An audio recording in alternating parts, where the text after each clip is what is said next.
Hey,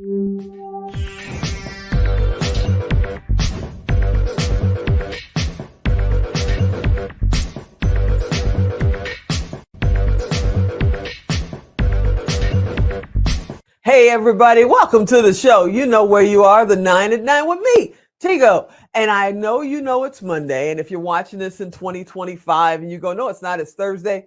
When we aired it, it was the first Monday of August 2022.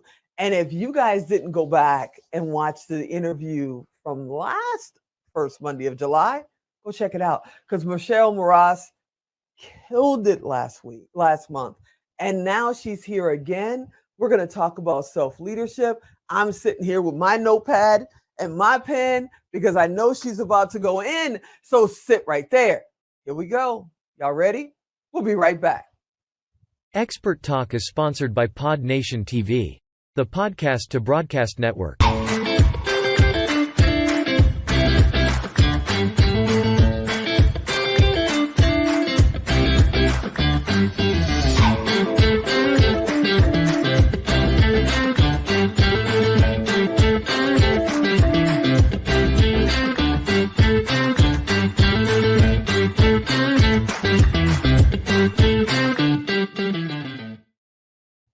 Hey, everybody, welcome back to the show. You heard me right. Michelle Mras is here. She's going to talk about self-leadership. Get your notepad out, get your pen out, because she's going to take you there. Michelle, are you here?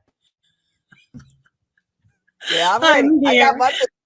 I'm not even going to talk to you. I'm just going to sit here and take notes. I was like, I'm going to take you there. No. There you anyway, go. So self-leadership mean? Self-leadership. We're always talking about leadership of people and leadership of this and leadership of that. My thing is you cannot lead anyone else if you can't lead this. You must be able to lead yourself. And so I train on self-leadership because we forget the first one that you must lead is you.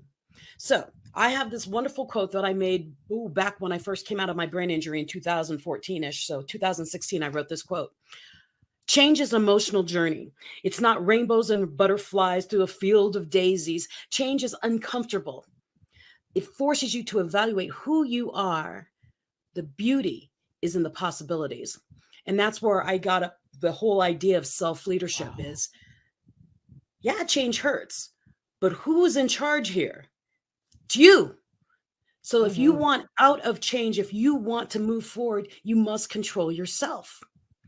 Can I go into preach mode for a second? Definitely. You see, okay. I told you I'm not even asking questions. I'm sitting here. I'm in class myself today. Go ahead.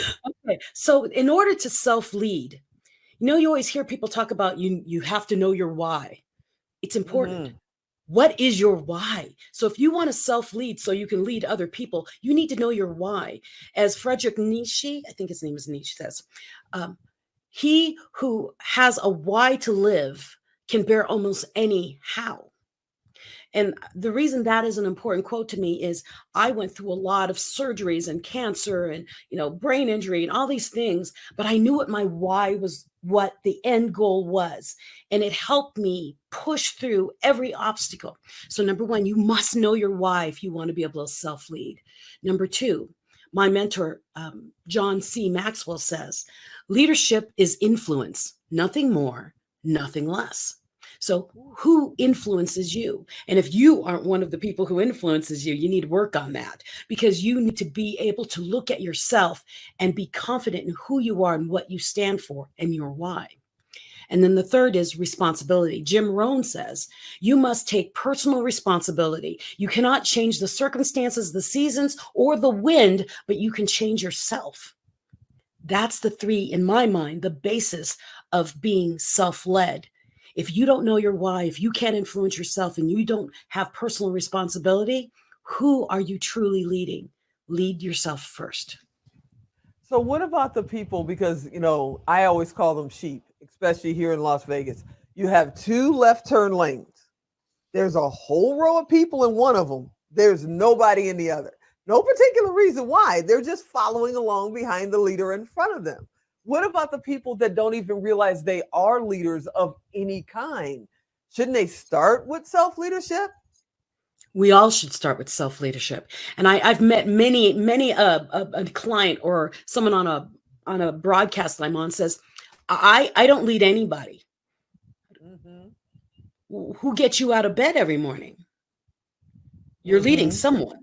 And I can assure you, as you walk down the street, or if you're in a grocery store and you pick up an apple and bite into it and put it back on the shelf, I can tell you somebody else sees you doing it and they're saying that's not a leader. So you are doing everything you do is leading someone that you may not even know.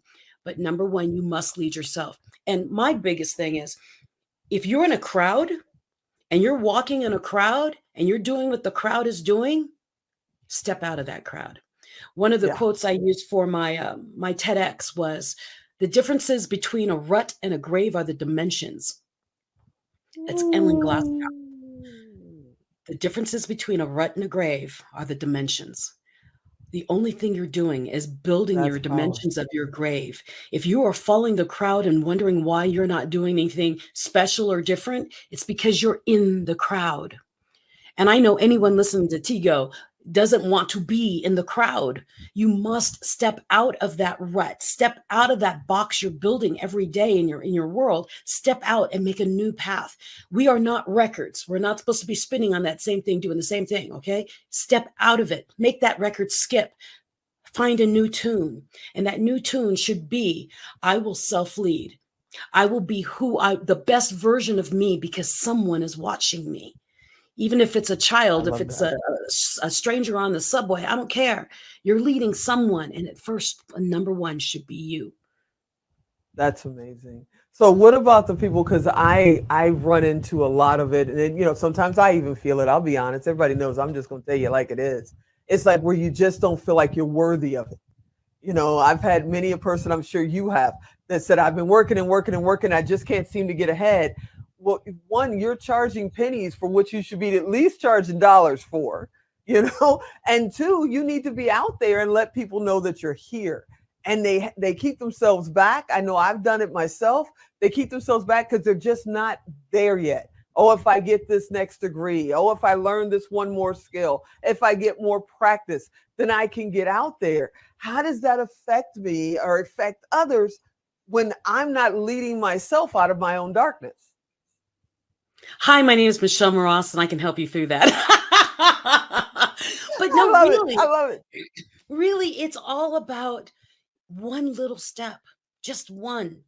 And I have to tell you, I'll share, you know my story, but I'll share with your audience. My backstory is, in 2014, I was in a car accident and I lost all my memories. I mean, I was 48 years old and I lost all my memories. I have a background in engineering and marketing and all these things, and it's gone.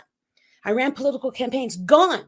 So in the 2 years, 3 months, I was stuck in my head fighting with all these inner critics telling me I should die and I'm not good enough.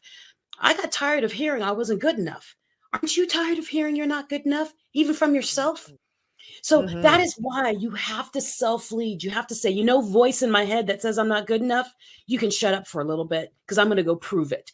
And the analogy I love to share is from Finding Nemo. Have you seen Finding Nemo? There's a little fish, and the father says, "Don't you touch that boat." And the little fish says, "I'm going to touch the butt. Don't you do it. I'm going to touch it. I'm going to do it." So what I'm saying is, when that voice in your head says, don't do it, or you can't, or you're not good enough, you need another certification, prove to that voice that you don't. Prove to that voice that you can and how much you really want it. Your inner critic is not holding you back. That inner critic is challenging you to fight for what you want, not to say, "Oh, okay, then I'm not." It's not doing that. That's what we do.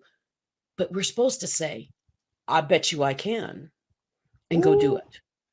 I love it. I love it. Okay. So we saw the 2-minute warning go by. I really think his clock is way faster than ours. We saw the 2-minute warning go by. Tell people what kind of coach you are, what kind of services you offer, because I just think you're amazing. That's what you should put on your card. Michelle Mras, amazing. Done. Okay. But tell people what kind of services and coaching you offer. Well, I actually focus on coaching speakers, on executive speaking, because I meet so many speakers in my world that I want to up-level them because they play smaller than they should.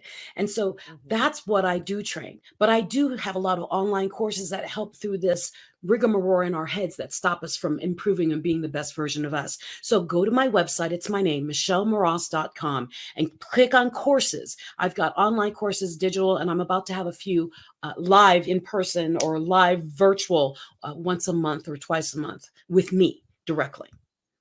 Oh, that's amazing. I want to thank you for hanging out.